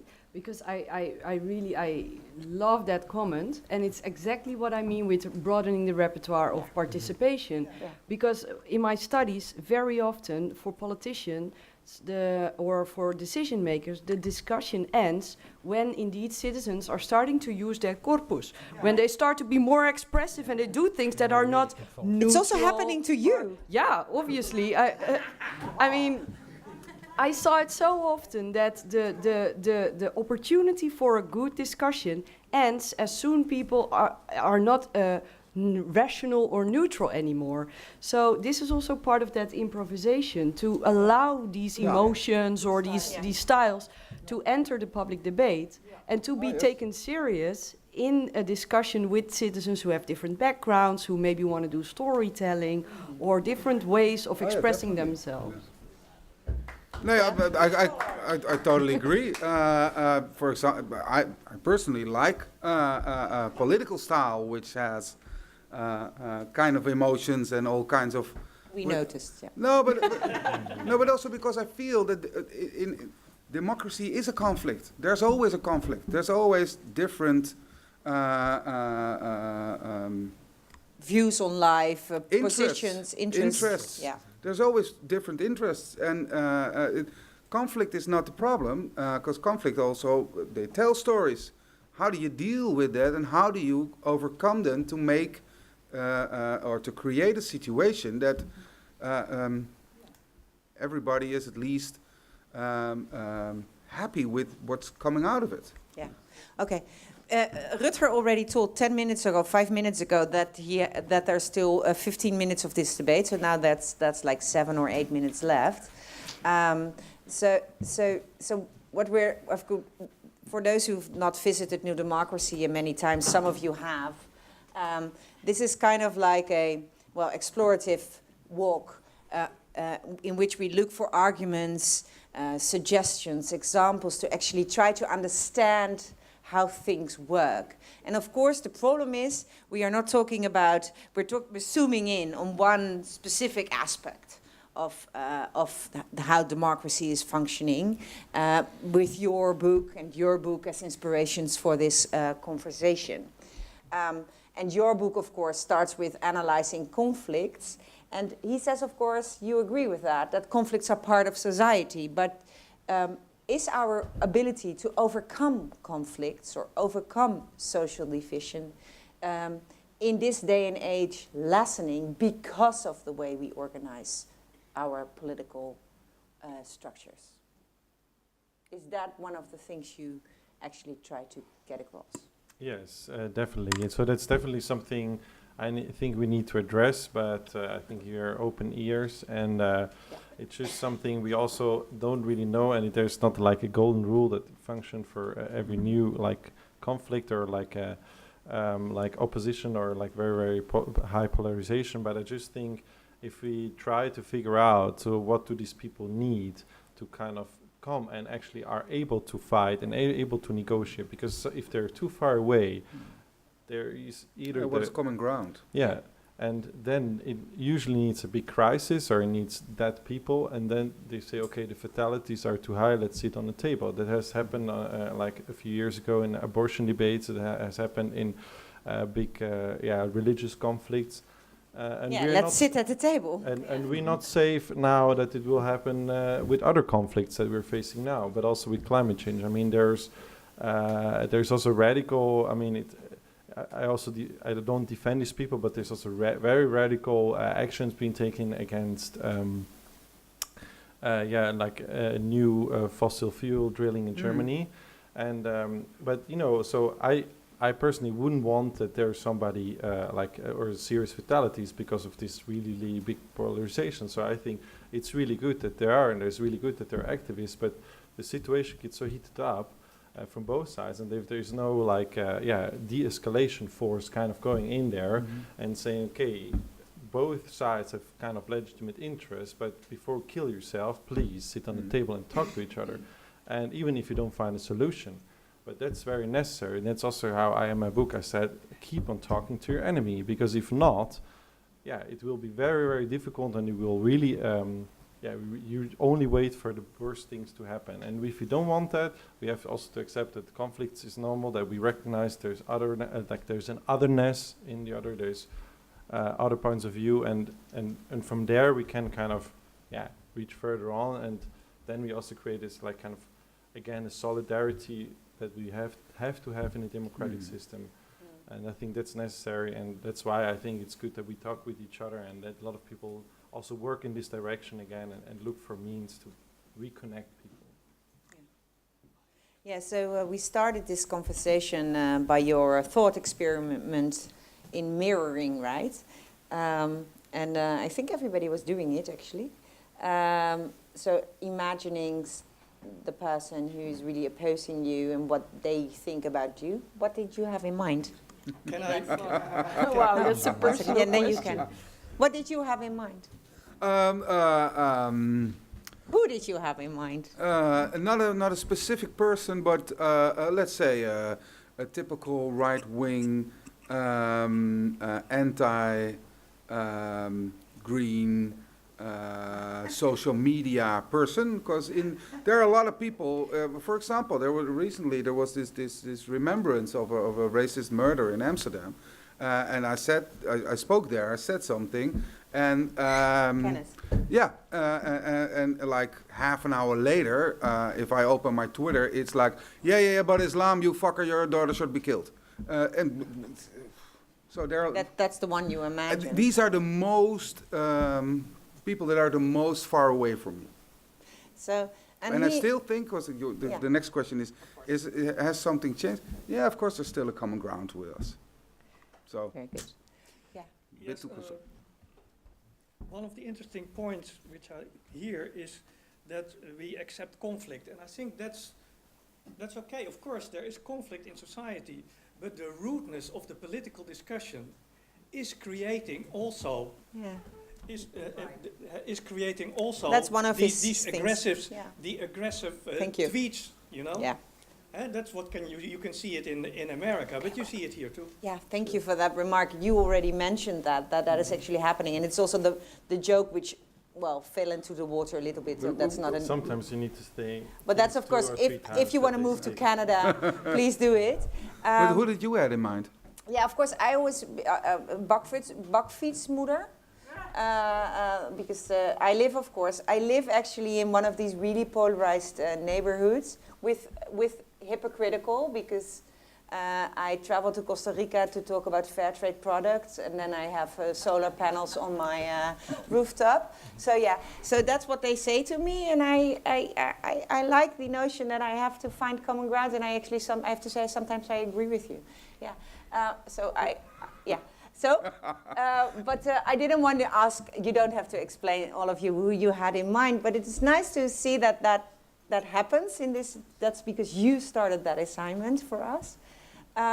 So this is now the time for final words. Okay, I have some, because what I liked about that experiment, I mean, it's not so much who do you have in mind, but what I really appreciated about this experiment was that first, I portray a person in a very simple way, with only their very typical associations I have with this other person. Yeah.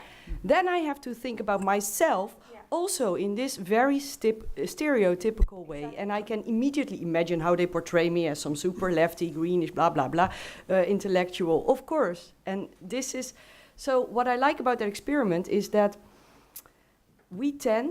the political debate tends to be really overloaded with these stereotypes. Yes. And it's really hard to tell more nuanced, complex stories about other people.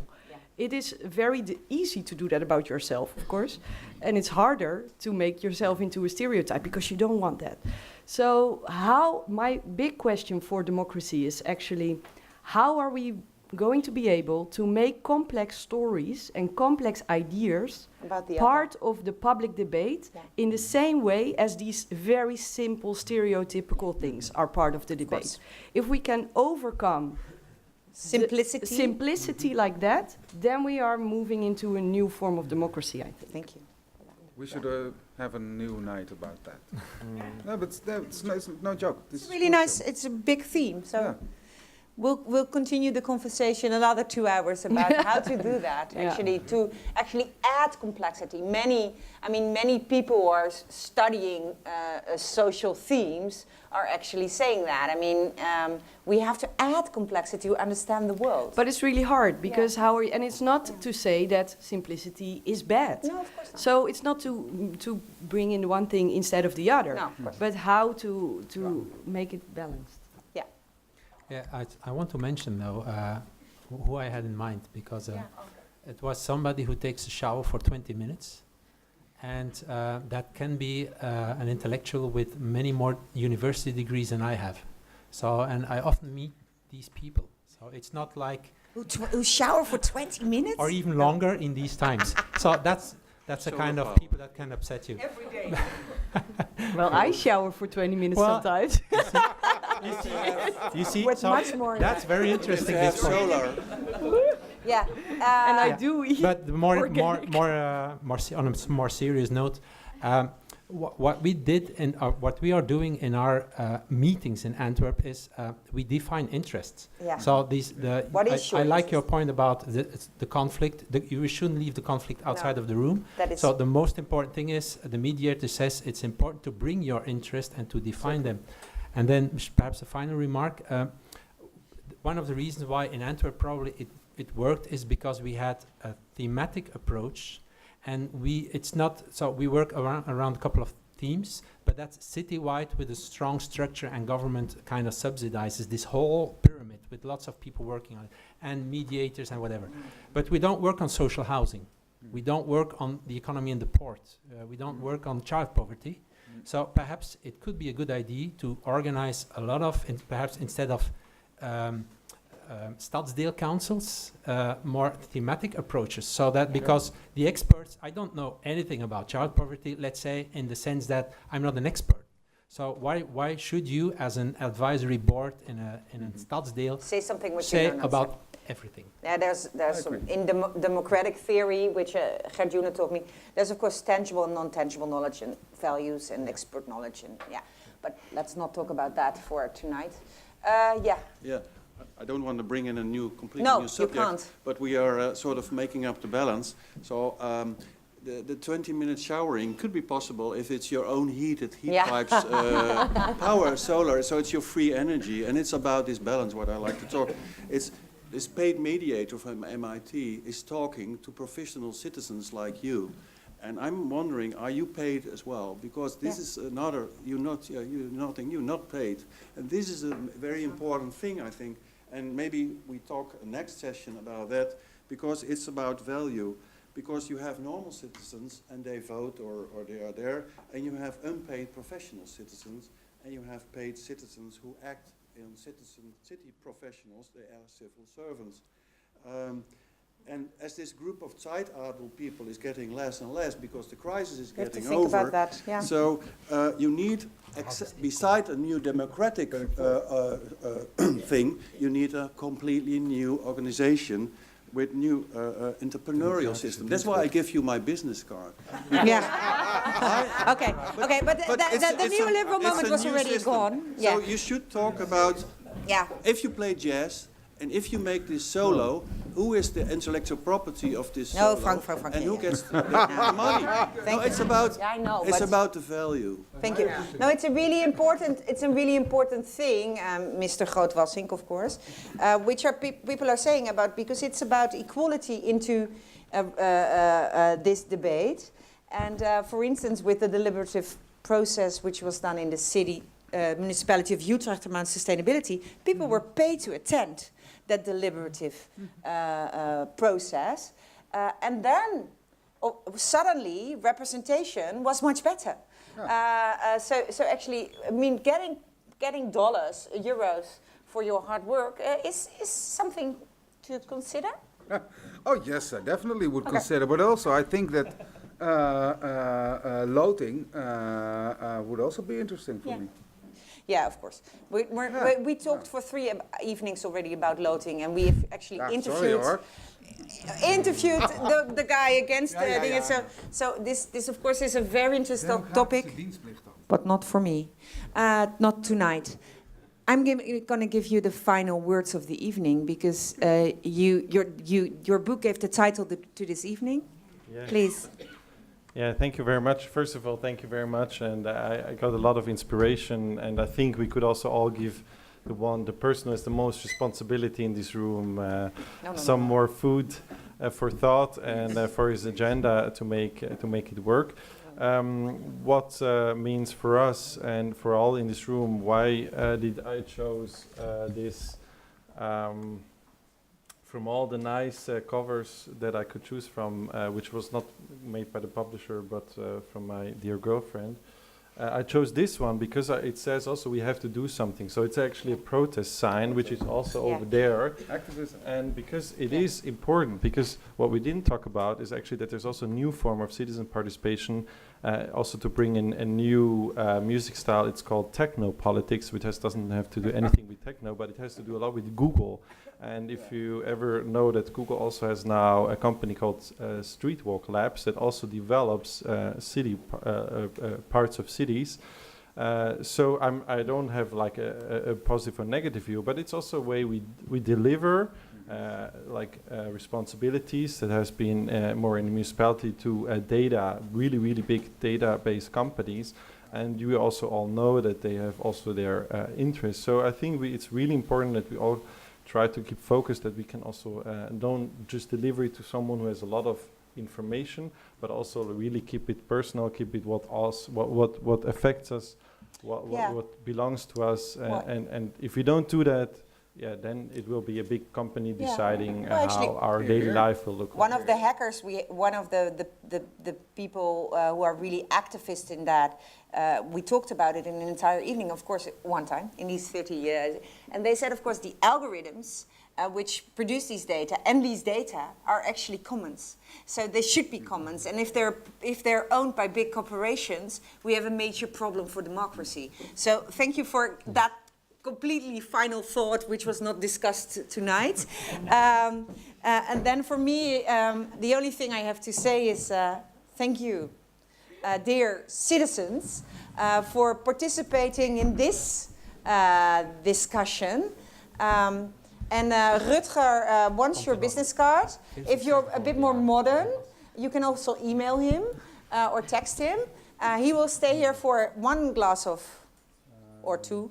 And then his car probably will pick him up. But I'll have a meeting here. So. Oh, really? Yeah. At 10 o'clock? Okay. Yeah. Anyway, inspire you each other, because don't forget, democracy is done by us, not only by the city council or the municipality or even the government of the city. But if you have good ideas for him, find him. And I will do the commercial part again. The 2 books are sold in downstairs, and if you look at them really nicely to the authors, they probably are willing to sign it. Thank you for being here tonight. Thank you.